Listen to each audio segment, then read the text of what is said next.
ॐ ज्ञानतिमिरान्धस्य ज्ञानाञ्जनशलाकया चक्षुरुन्मीलितं येन तस्मै श्रीगुरवे नमः। श्रीचैतन्यमनःभीष्टं स्थापितं येन भूतले स्वयं रूप कदा मह्यं ददाति स्वपदान्तिकम्। नमो विष्णुपदाय कृष्णपृष्ठाय भूतले श्रीमते भक्तिवेदांत स्वामिनिति नाम्ने। नमस्ते सरस्वती देवी गौरवाणी प्रचारिणे निर्विशेष शून्यवादी पाश्चात्य देशतारिणे। नमो महावदान्याय कृष्ण प्रेम प्रदायते कृष्णाय कृष्ण चैतन्य नाम्ने गौरतिशे नमो।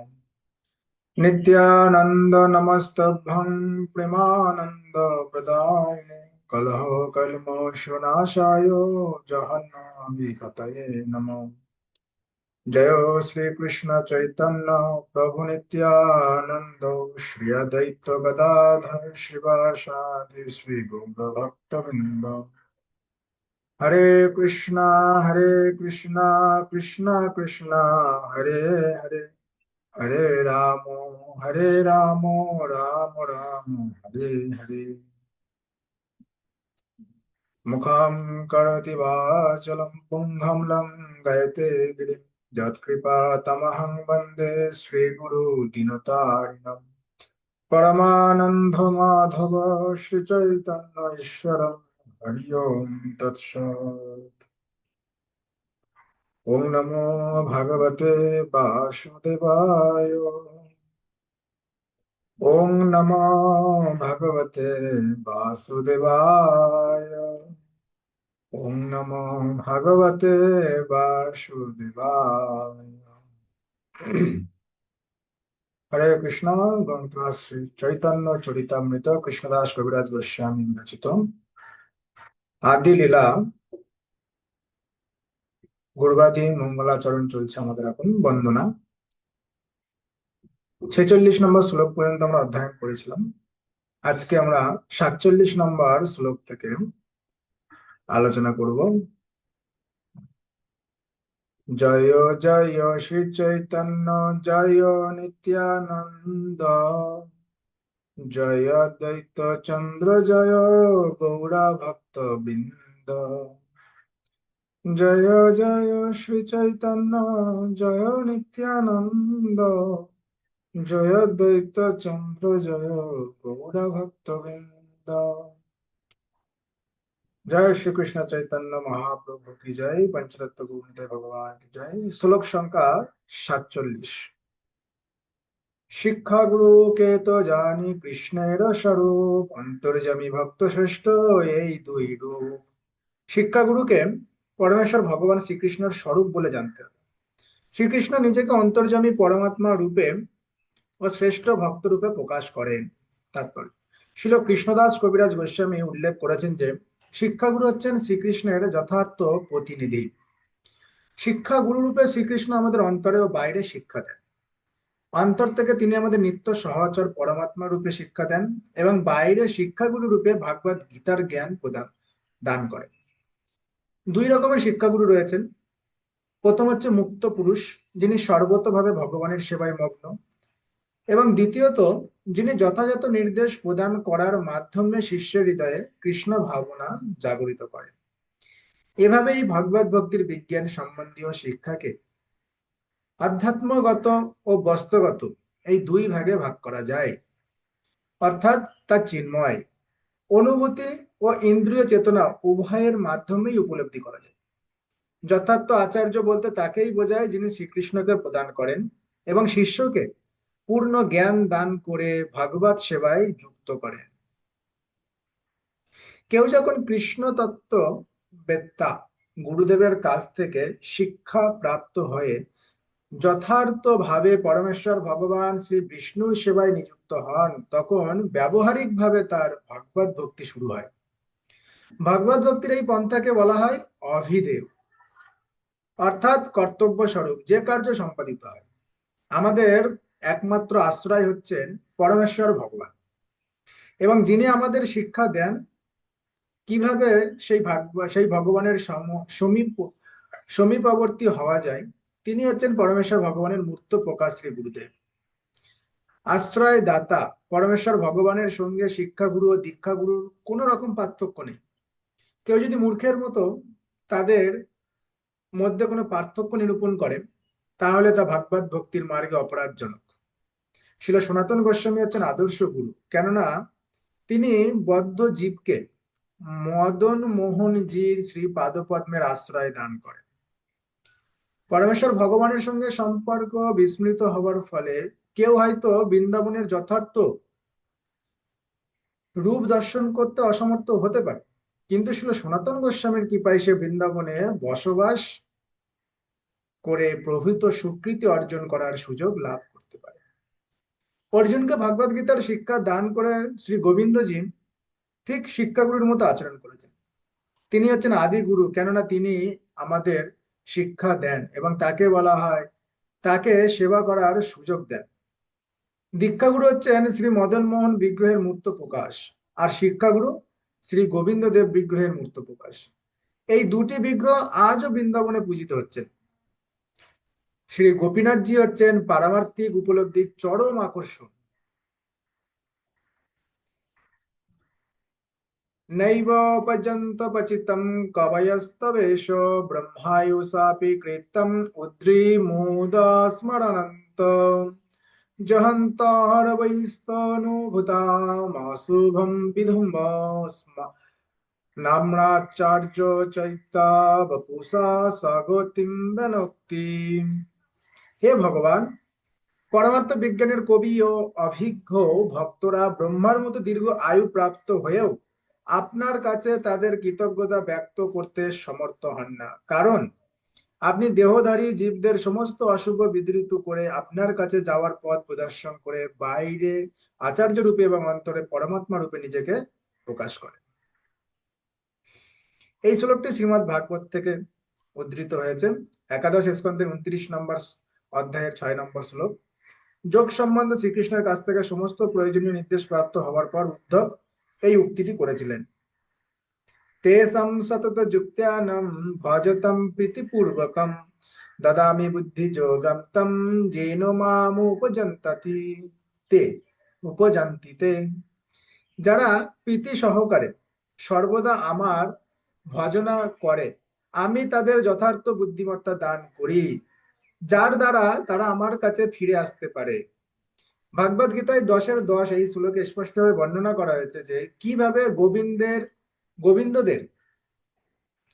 গোবিন্দদের তা যথার্থ ভক্তকে শিক্ষা দান করে। ভগবান এখানে ঘোষণা করেছেন যে যারা নিরন্তর তার প্রেমময়ী সেবায় যুক্ত, তাদের তিনি ভগবত তত্ত্ব জ্ঞানের আলোকে তারা তার প্রতি অনুরাগ প্রদান করেন। এই দিব্য চেতনার বিকাশের ফলে ভক্ত দাসত্বে পরিণত হয় এবং এইভাবেই তিনি তার নিত্য অপ্রাকৃত রস আস্বাদন করেন। এই চেতনার উন্মেষ তাদের হয় যারা ভগবত ভক্তির দ্বারা পরমেশ্বর ভগবানের দিব্য প্রকৃতি সম্বন্ধে দৃঢ় বিশ্বাস অর্জন করেছেন। তারা জানেন যে পরম তত্ত্ব হচ্ছেন চিদানন্দময়, সর্বশক্তিমান পরম পুরুষ। তিনি এক ও অদ্বিতীয় এবং অপ্রাকৃত ইন্দ্রিয় সমন্বিত। তিনি হচ্ছেন সমস্ত সৃষ্টির উৎস এবং সর্বকারণের পরম কারণ। এই ধরনের শুদ্ধ ভক্তরা সর্বদাই কৃষ্ণ ভাবনায় মগ্ন হয়ে ভগবানের সঙ্গে তাদের অনুভূতি লব্ধ ভাবের আদান প্রদান করেন। ঠিক যেমন জড় বৈজ্ঞানিকেরা তাদের দৃষ্টিভঙ্গি ও বৈজ্ঞানিক গবেষণার ফলাফল নিয়ে নিজেদের মধ্যে আলোচনা করে, কৃষ্ণ সম্বন্ধীয় সমস্ত ভাবের বিনিময়ে ভগবানকে আনন্দ দান করে এবং তার ফলে তিনি সেই সমস্ত ভক্তদের কৃপাপূর্বক আনুকূল্য প্রদান করেন, তাদের কৃষ্ণ ভাবনার আলোকে উদ্ভাসিত করেন। যথা ব্রহ্মণে ভগবান স্বয়ং উপদেশানুভাবিতবান। পরমেশ্বর ভগবান স্বয়ং ব্রহ্মাকে উপদেশ দান করে তাকে অনুভব করেছিলেন। God helps those who help themselves. ভগবান তাদেরই সাহায্য করেন যারা নিজেদের সাহায্য করেন। ভগবান তাদেরই সাহায্য করেন যারা নিজেদের সাহায্য করেন। এই ইংরেজি প্রবাদ বাক্যটি পারমাত্মিক বিষয়ে প্রযোজ্য। অন্তর থেকে ভগবানের গুরু রূপে সাহায্য করার বহু নিদর্শন শাস্ত্রে রয়েছে। গুরু রূপে তিনি ব্রহ্মাণ্ডের সৃষ্টিকর্তা ব্রহ্মাকে উপদেশ দান করেছিলেন। ব্রহ্মার যখন জন্ম হয় তখন তিনি জানতেন না কিভাবে তার সৃজনী শক্তিকে সৃষ্টিকার্যে নিয়োগ করবেন। আদিতে কেবল শব্দ ছিল, সেই শব্দ তপ কথাটি স্পন্দিত করছিল, যার অর্থ হচ্ছে পারমাত্মিক তত্ত্বজ্ঞান লাভের জন্য তপস্যা করা। তত্ত্বজ্ঞান লাভের জন্য ইন্দ্রিয় সুখের চেষ্টা থেকে বিরত হয়ে সব রকমের অসুবিধা স্বীকার করতে হয়। তত্ত্বজ্ঞান লাভের জন্য, লাভ করার জন্য সব রকমের অসুবিধা স্বীকার করতে হয়, তাকেই বলা হয় তপস্যা। ইন্দ্রিয় উপভোগকারীরা কখনোই ভগবান, ভগবত ভক্তি ও তত্ত্ববিজ্ঞান উপলব্ধি করতে পারে না। তাই ব্রহ্মা যখন তপ শব্দের দ্বারা শ্রীকৃষ্ণের কাছে দীক্ষিত হয়েছিলেন, তখন তিনি তপস্যা শুরু করেছিলেন এবং ভগবানের কৃপায় দিব্য জ্ঞান লাভ করার মাধ্যমে চিন্ময় জগৎ বৈকুণ্ঠ লোক দর্শন করতে পেরেছিলেন। আধুনিক যুগের বৈজ্ঞানিকরা রেডিও, টেলিভিশন, কম্পিউটার প্রভৃতি আবিষ্কার করার মাধ্যমে জাগতিক সবকিছুর সঙ্গে যোগাযোগ স্থাপন করতে সক্ষম হয়েছে। কিন্তু তপস্যার মাধ্যমে মানব জাতির আদি পিতা ব্রহ্মা যে বিজ্ঞান আয়ত্ত করেছিলেন তা ছিল আরো সূক্ষ্ম। এমনকি এমন একদিন সময় আসবে যখন জড় বৈজ্ঞানিকরাও জানতে পারবে কিভাবে আমরা বৈকুণ্ঠ জগতের সঙ্গে সংযোগ স্থাপন করতে পারি। এমন একদিন সময় অবশ্যই আসবে। হ্যাঁ, যেদিন জড় বৈজ্ঞানিকরা, যারা বৈজ্ঞানিক আছে, তারাও কিভাবে আমরা বৈকুণ্ঠ জগতের সঙ্গে সংযোগ স্থাপন করতে পারি তারাও এটা জানতে পারবে। ব্রহ্মা পরমেশ্বর ভগবানের শক্তি সম্বন্ধে জানতে অনুসন্ধিৎস হয়েছিলেন এবং ভগবান তার প্রশ্নের উত্তর দিয়েছিলেন পরবর্তী 6টি শ্লোকে। পরম গুরু রূপে পরমেশ্বর ভগবানের দেওয়া এই জ্ঞান শ্রীমদ্ ভাগবতের দ্বিতীয় স্কন্ধের, আমরা এখন ভাগবতম পড়ছি, প্রথম স্কন্ধের চতুর্থ অধ্যায় শেষ। চতুর্থ অধ্যায় আমাদের, তৃতীয় অধ্যায় শেষ, চতুর্থ অধ্যায় আমার চলছে। কিন্তু এখানে এই যে 6টি শ্লোক আছে 31 থেকে 36, 31, 32, 33, 34, 35, 36, এই দ্বিতীয় স্কন্ধের 9 নম্বর অধ্যায়ের 31 থেকে 36 নম্বর শ্লোকে বলা হয়েছে, উল্লেখ করা হয়েছে, জ্ঞানম পরম গুহ্যম মে যদ বিজ্ঞান সমন্বিতম সরহস্যম তদগঞ্চ গৃহণা গদিতং ময়া।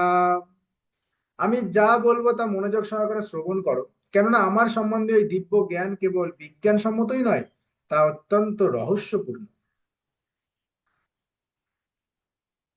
শ্রীকৃষ্ণ সম্বন্ধীয় দিব্য জ্ঞান নির্বিশেষ ব্রহ্মজ্ঞানের থেকে অনেক গভীরতর, কারণ সেই জ্ঞান কেবল তার রূপ ও ব্যক্তিত্ব সম্বন্ধেই তথ্য প্রদান করে না, তা তার সঙ্গে সম্পর্কিত সবকিছু সম্বন্ধে তথ্য প্রদান করে। সৃষ্টিতে এমন কিছু নেই যা শ্রীকৃষ্ণের সঙ্গে যুক্ত নয়, মানে সম্পর্কিত নয়। সেই দিক দিয়ে দেখতে গেলে শ্রীকৃষ্ণ ছাড়া কোনো কিছুই নেই, আবার তিনি ছাড়া অন্য কোনো কিছুই শ্রীকৃষ্ণ নয়। এই জ্ঞান হচ্ছে চিন্ময় বিজ্ঞান, এবং শ্রী বিষ্ণু ব্রহ্মাজিকে পূর্ণরূপে এই বিজ্ঞান দান করতে চেয়েছিলেন। এই বিজ্ঞানের রহস্য চরমে ভগবানের সঙ্গে ব্যক্তিগত সম্পর্কে সম্পর্কিত হওয়ার আসক্তিতে পর্যবসিত হয়। ফলে তখন কৃষ্ণ বহির্ভূত সবকিছুর প্রতি অনাসক্তি আসে। এই স্তর প্রাপ্ত হওয়ার 9টি উপায় রয়েছে: শ্রবণম, কীর্তনম, শরণম, পাদ সেবনম, অর্চনম, বন্দন, দাস্য, সাক্ষ্য ও আত্মনিবেদন। এই আত্মনিবেদন, শরণাগতি, মানে এই নববিধা ভক্তি এই স্তর প্রাপ্ত হওয়ার উপায়। এগুলি হচ্ছে একই ভাগবত ভক্তির বিভিন্ন অঙ্গ, যা দিব্য রহস্যে পরিপূর্ণ। ভগবান ব্রহ্মাকে বলেছিলেন যে তিনি যেহেতু তার প্রতি প্রীত হয়েছেন, তাই তার কৃপায় এই রহস্য উদ্ঘটিত হচ্ছে। যাবনাহম যথা ভাব যদ্রূপন্ডো ন কর্মকম তথৈব তত্ত্ব বিজ্ঞানমস্ততে মদন গ্রহাৎ। আমার অনুগ্রহে তুমি আমার রূপ, গুণ, লীলা সম্বন্ধীয় তত্ত্বজ্ঞান লাভ করো। ভগবানের অপ্রাকৃত স্বরূপ এক অতি গোপনীয় রহস্য, এবং তার সেই রূপের লক্ষণগুলি জড় উপাদান সম্ভূত সমস্ত বস্তু থেকে সম্পূর্ণ ভিন্ন এবং সম্পূর্ণ রহস্যবৃত। শ্যামসুন্দর, নারায়ণ, রাম, গৌর সুন্দর আদি ভগবানের অনন্ত রূপ এবং তার বিভিন্ন রূপের বর্ণগুলি হচ্ছে শ্বেত, রক্ত, পীত ও ঘনশ্যাম প্রভৃতি। শুদ্ধ ভক্তের কাছে ভগবান রূপে এবং শুষ্ক জ্ঞানীদের কাছে নির্বিশেষ ব্রহ্ম রূপে তার গুণাবলী, গিরি গোবর্ধন ধারণ করার মতো অসাধারণ কার্যকলাপ, দ্বারকায় 16,000-এরও অধিক মহিষীকে বিবাহ, ব্রজ গোপিকাদের সঙ্গে রাস ও নৃত্য এবং সেই নৃত্যে উপস্থিতি প্রতিটি গোপিকার সঙ্গে আলাদা আলাদা ভাবে নৃত্য করার জন্য নিজেকে বিস্তার করা, এই রকম অসংখ্য এবং অদ্ভুত সমস্ত কার্যকলাপ সম্পূর্ণ রহস্যাবৃত। এই লীলা সময়ের একটা বিশেষ দিক হচ্ছে ভাগবত গীতার বিজ্ঞানসম্মত জ্ঞানের প্রকাশ। এই ভগবত গীতা সারা পৃথিবীর সমস্ত স্তরের পণ্ডিত মণ্ডলী শ্রদ্ধা সহকারে পাঠ করে এবং যতজন মনোধর্মী জ্ঞানী রয়েছেন ততভাবে তারা বিশ্লেষণ হয়, ততভাবে তার বিশ্লেষণ হয়। এই রহস্যাবৃত তত্ত্ব অবরাহ পন্থায় ব্রহ্মার কাছে প্রকাশিত হয়েছিল। আরোহ পন্থায় এই জ্ঞান লাভ করা যায় না। ভগবানের মহৎ অনুগ্রহের ফলে ব্রহ্মার মতো ভক্তের কাছে এই জ্ঞান প্রকাশিত হয় এবং ব্রহ্মা থেকে নারদ, নারদ থেকে ব্যাসদেব, ব্যাসদেব থেকে সুখদেব এবং এইভাবে গুরু শিষ্য পরম্পরার ধারা এই জ্ঞান প্রবাহিত হয়।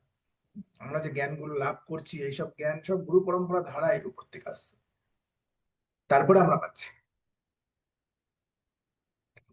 আমাদের জড় প্রচেষ্টার মাধ্যমে আমরা কখনোই ভগবানের এই রহস্যাবৃত তত্ত্ব জানতে পারবো না। জড় চেষ্টায় মানে জাগতের যত চেষ্টা আছে সেই জড় চেষ্টার মাধ্যমে আমরা কখনোই ভগবানের রহস্যামৃত জানতে পারবো না। এই তত্ত্ব জানা আমাদের পক্ষে সম্ভব না। কেবল তার কৃপার প্রভাবেই ভক্তের কাছে এটা প্রকাশিত হবে, তার কৃপার প্রভাবে। তার কৃপা মানে সাধু গুরু বৈষ্ণব ওনার প্রতিনিধি যারা, তাদের মাধ্যমেই আমরা এই জ্ঞান লাভ করতে পারবো, এই রহস্য বুঝতে পারবো। পক্ষান্তরে বলা যায় নির্বিশেষবাদীরা যারা শ্রবণ কীর্তন আদি পূর্বোক্ত ভক্তদের মাধ্যমে বিনীতভাবে ভগবত সেবা ব্যতীত তাদের সীমিত জ্ঞান ও রোগগ্রস্ত জল্পনা কল্পনার উপর নির্ভর করে ভগবানকে জানতে চায়, তারা কখনোই অপ্রাকৃত জগতের রহস্য ভেদ করতে পারে না, যেখানে জড়াতীত পরম সত্য তার দিব্য সবিশেষ রূপে বিরাজমান। যে সমস্ত সাধারণ আধ্যাত্মবাদী জড় স্তর থেকে চিন্ময় স্তরে প্রবেশ করার চেষ্টা করছে, তারা সেই পরম সত্যকে নির্বিশেষ বলে মনে করে, কিন্তু ভগবানের কৃপায় যখন সেই রহস্য উন্মোচিত হয় তখন এই নির্বিশেষ ধারণার নিরসন হয়। আম আহম এবাসম এবাগ্রহে নন্যদ জাত সৎসত পরম পশ্চাদাহম যদে তচ্ছো জহবশিষ্যতে সহম আহম। সৃষ্টির পূর্বে কেবল আমিই ছিলাম, ভগবান বলছে সৃষ্টির পূর্বে কেবল আমিই ছিলাম এবং সৎ অসৎ ও অনির্বচনীয় নির্বিশেষ ব্রহ্ম পর্যন্ত কোনো কিছুর অস্তিত্ব ছিল না, কেউ ছিল না। সৃষ্টির পরে এই সমুদয় স্বরূপে আমিই বিরাজ করি এবং প্রলয়ের পরে আবার আমিই কেবল অবশিষ্ট থাকি। অহম শব্দটির অর্থ হচ্ছে আমি। তাই বক্তা যখন বলছেন অহম বা আমি, তখন নিশ্চয়ই তার ব্যক্তিত্ব রয়েছে। মায়াবাদী দার্শনিকরা বলে যে এই অহম হচ্ছে নির্বিশেষ ব্রহ্ম। মায়াবাদীরা ব্যাকরণ সম্বন্ধে তাদের জ্ঞানের খুব গর্ব করে, কিন্তু ব্যাকরণ সম্বন্ধে যারাই যারই কিছু ধারণা রয়েছে সেই বুঝতে পারবে যে অহম মানে হচ্ছে আমি, এবং আমি বলতে কোনো ব্যক্তিকেই বোঝায়। তাই পরমেশ্বর ভগবান ব্রহ্মার কাছে তার অপ্রাকৃত রূপ বর্ণনা করার সময় অহম শব্দটি ব্যবহার করে তার সবিশেষ ব্যক্তিত্ব প্রকাশ করেছেন। অহম শব্দটি বিশেষ অর্থবাচক। এটি এটি অস্পষ্ট কোনো উক্তি নয় যে আমরা আমাদের খেয়াল খুশি মতো তার অর্থ বিশ্লেষণ করতে পারি। শ্রীকৃষ্ণ যখন বলছেন অহম, তখন যে তিনি পরমেশ্বর ভগবান রূপে তার সবিশেষ ব্যক্তিত্ব প্রকাশ করেছেন সেই বিষয়ে কোনো সন্দেহ নেই। সৃষ্টির পূর্বে এবং প্রলয়ের পর কেবল পরমেশ্বর ভগবান ও তার নিত্য পার্ষদেরাই বর্তমান থাকে, তখন কোনো জড় বস্তুর অস্তিত্ব থাকে না, সেই কথা বৈদিক শাস্ত্রে প্রতিপন্ন হয়েছে। বাসুদেব বা ইদমগ্র আসীন্ন ব্রহ্মণ চ শঙ্কর, অর্থাৎ সৃষ্টির পূর্বে কেবল বিষ্ণুই ছিলেন, এমনকি ব্রহ্মা বা শিব সেখানে ছিলেন না। শ্রী বিষ্ণু তার ধাম বৈকুণ্ঠে বিরাজ করেন। চিদাকাশে অসংখ্য বৈকুণ্ঠ লোক রয়েছে এবং প্রতিটি বৈকুণ্ঠ লোকেই শ্রী বিষ্ণু তার পার্ষদ ও পরিকর সহ বিরাজ করছেন। ভাগবত গীতায় প্রতিপন্ন হয়েছে যে কালের প্রভাবে জড় সৃষ্টি লয় হয়ে যায়, কিন্তু আরেকটি জগৎ রয়েছে যা কখনো লয় প্রাপ্ত হয় না, সৃষ্টি বলতে জড় সৃষ্টিকেই বোঝায়, কারণ চিৎ জগতে সবকিছুই নিত্য বিরাজমান এবং সেখানে কোনো সৃষ্টি বা লয় নেই। ভগবান এখানে বলেছেন যে জড় সৃষ্টির পূর্বে সমগ্র ঐশ্বর্য, সমগ্র বীর্য, সমগ্র যশ, সমগ্র শ্রী, সমগ্র জ্ঞান ও সমগ্র বৈরাগ্য সহকারে তিনি বিরাজমান ছিলেন। যখন কোনো রাজার কথা চিন্তা করা হয় তখন স্বাভাবিকভাবেই রাজার সচিব, মন্ত্রী, সেনাপতি, রাজপ্রাসাদের প্রভৃতি কথাও মনে আসে। কোন রাজার যদি এইরকম ঐশ্বর্য থাকতে পারে তাহলে পরমেশ্বর ভগবানের ঐশ্বর্য যে কি বিশাল হতে পারে তা সহজেই অনুমেয়। তাই ভগবান যখন বলেন অহম, তখন বুঝতে হবে যে তিনি তার সমগ্র ঐশ্বর্য ও শক্তি সমূহ পূর্ণরূপে বিরাজমান। হুম।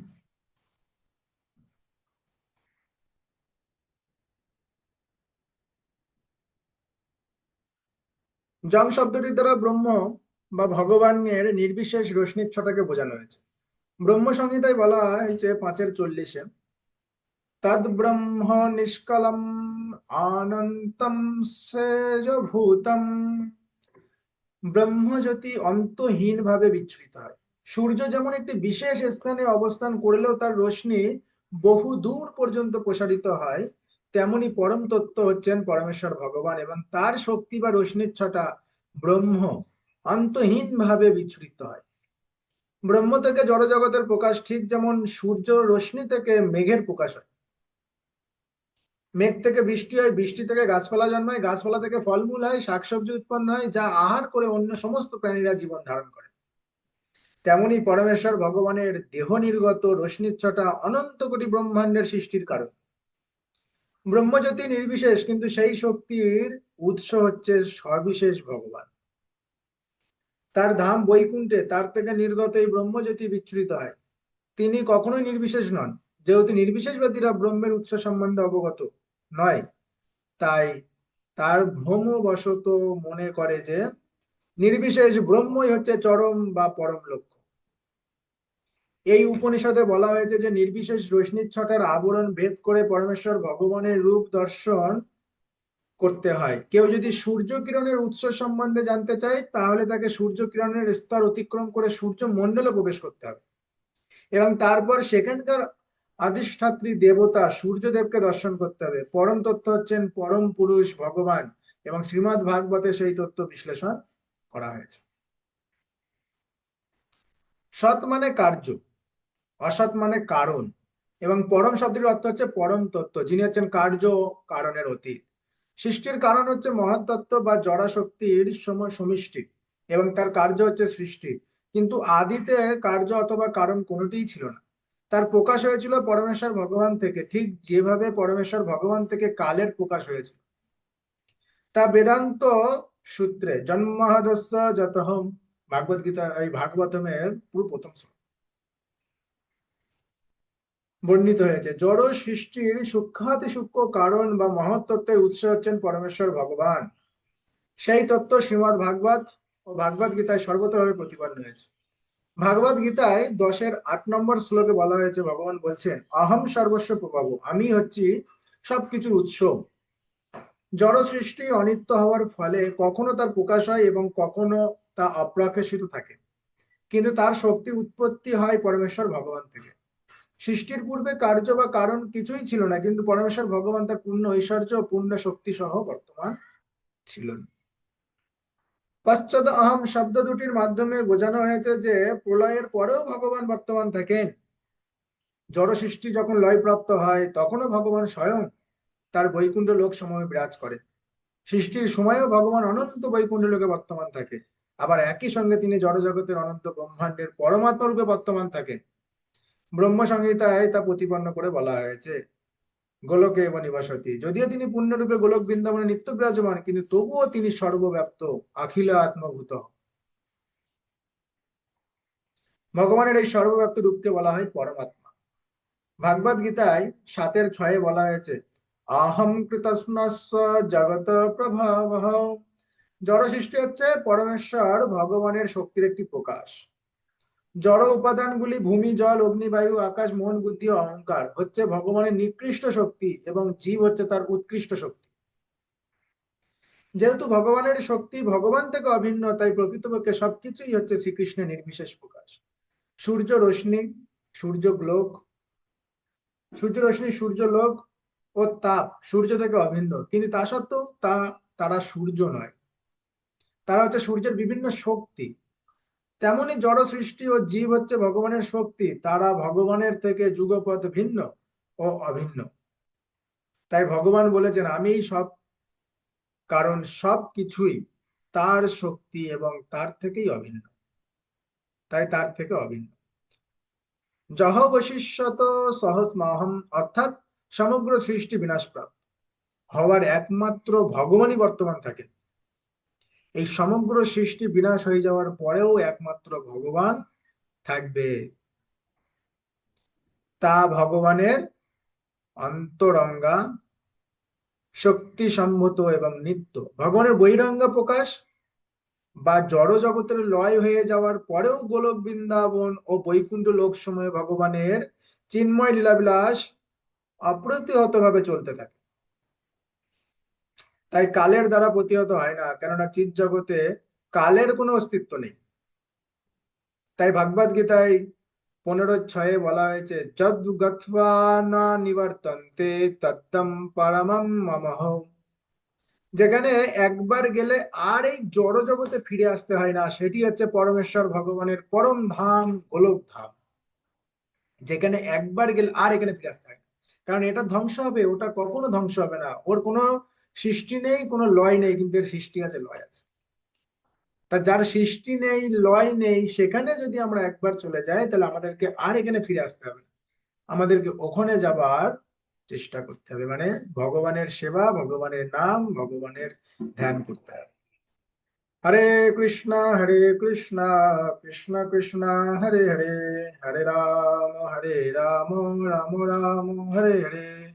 শ্রী চৈতন্য চরিতামৃত কি জয়, কৃষ্ণদাস কবিরাজ গোস্বামী কি জয়, চৈতন্য মহাপ্রভু কি জয়, নিতাই গৌর প্রেমানন্দে হরি হরি बोल।